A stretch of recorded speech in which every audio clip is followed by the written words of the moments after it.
Welcome to the Explainer.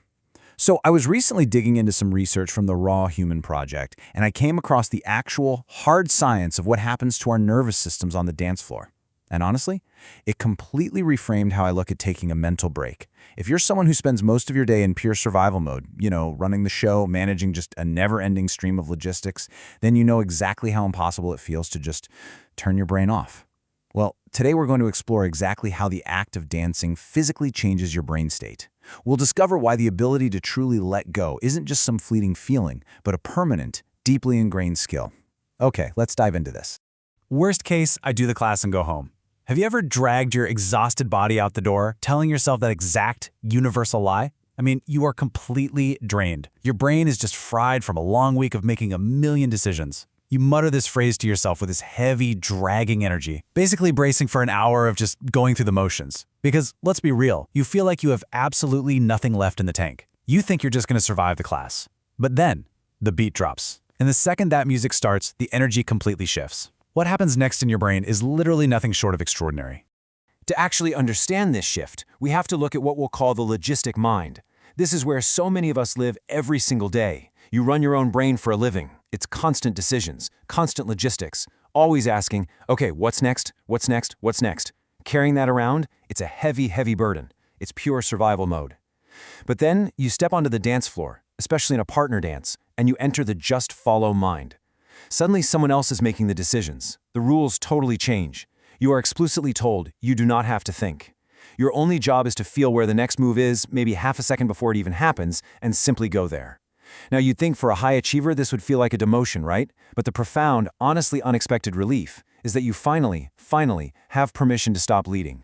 And the music itself acts as a massive catalyst for this shift. Just imagine vibrant Spanish music totally flooding the room. If it's not your first language, you simply cannot autopilot through it. It demands your full presence. There is absolutely no mental bandwidth left over to worry about your inbox or, whether you remembered to buy oat milk. The dances themselves physically strip away that mental to-do list. Salsa spins you until the room literally blurs and that tight knot of stress in your chest just goes completely loose. Then bachata steps in. It's slower, closer, pulling out a feeling that is completely unguarded.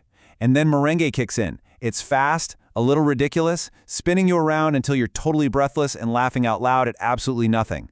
The music and the movement literally block your brain from running its usual stressful programs.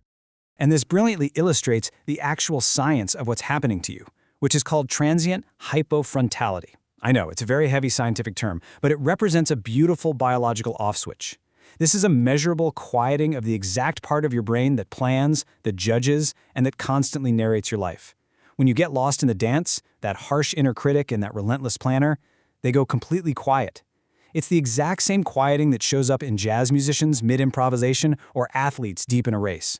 It happens when your body knows something well enough or is engaged deeply enough that it just completely stops asking the thinking brain for permission. Now, what's really fascinating here is a 2026 EEG study on professional dancers.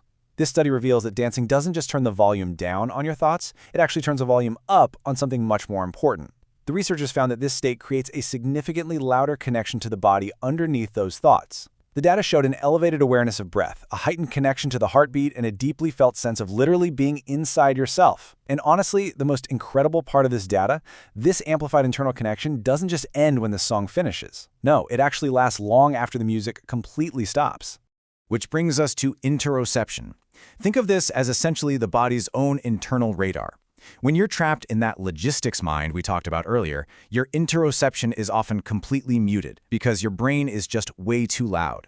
Finding this state on the dance floor is it's like finally putting down a massive, heavy mental bag that you didn't even know you'd been carrying all day. Only when you drop that crushing weight of planning and judging can you finally tune into this internal radar. You truly, deeply reconnect with your physical self. So the crucial point is that this leads to a complete paradigm shift. Old logic tells us that getting into a flow state requires constant repetition, right? Drilling muscle memory, daily practice, the whole shebang. By that old logic, if you stop dancing for a year, you should be completely rusty. The door to that flow state should be tightly locked. But the new neuroscience tells a completely different story.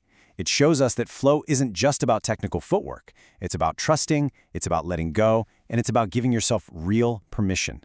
The author of our source noted that even after stepping away for years, she could walk back into a class and immediately find that exact feeling again. Why? Because the skill of letting go is a learned, permanent permission. It's a biological pathway that, once it's paved, literally never rusts. It is a permanent mechanism just waiting for you to use it. Which leaves us with a really critical question, and I genuinely want you to think about this one. When was the last time you gave your brain permission to stop leading? We all have that relentless narrator, right? That heavy bag of logistics we carry around every single day. But the science shows us that letting go isn't some perishable skill we lose the second we get busy. No, it's a permanent permission slip we just need to remember we actually have. So whether it's stepping onto a dance floor or finding your own unique way to quiet the mind and turn up that internal radar, you absolutely deserve that mental relief. Thank you so much for joining me for this explainer, and I will see you next time.